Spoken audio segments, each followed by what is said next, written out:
Okay, the end needs some help. It's starting to look like a baby bottle. So I want to take this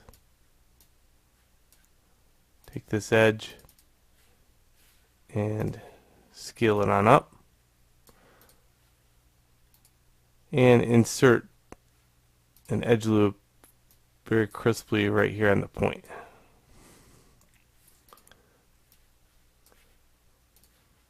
Okay, starting to come out pretty good.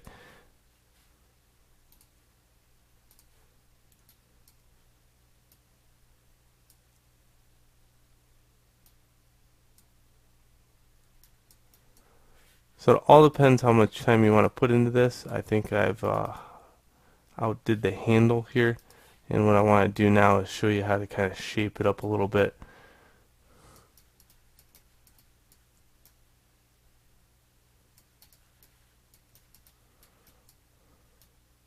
And you could do that by grabbing edges, do a little shape there.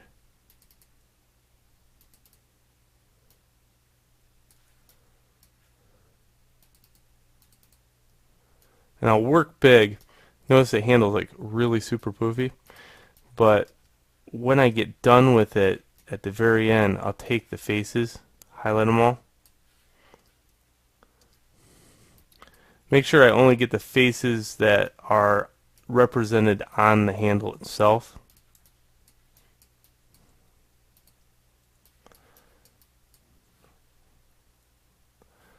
And then I can use transform component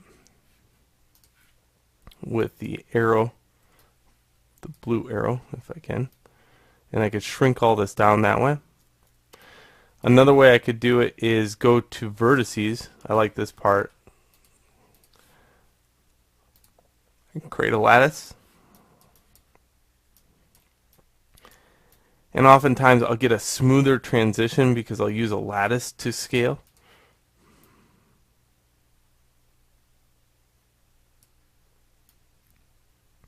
You can see how I can keep all the detail on that and still shrink down the handle.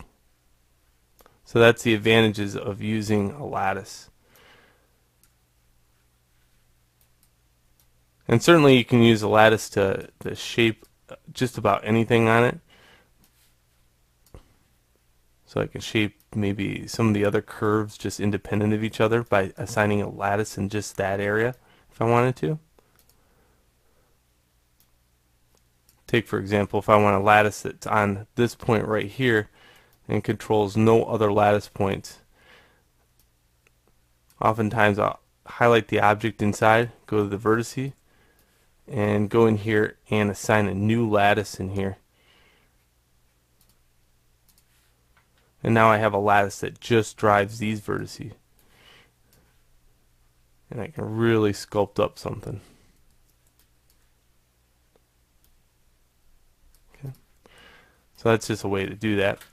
When you're done with using and sculpting and getting happy with the object, you duplicate it using Command D.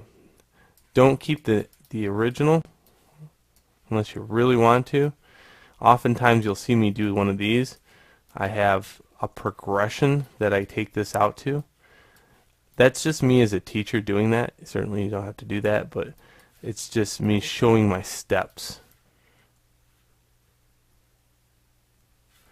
I'm going to save one as a binary file. Alright, continue on with the next video where we can add more and more detail here.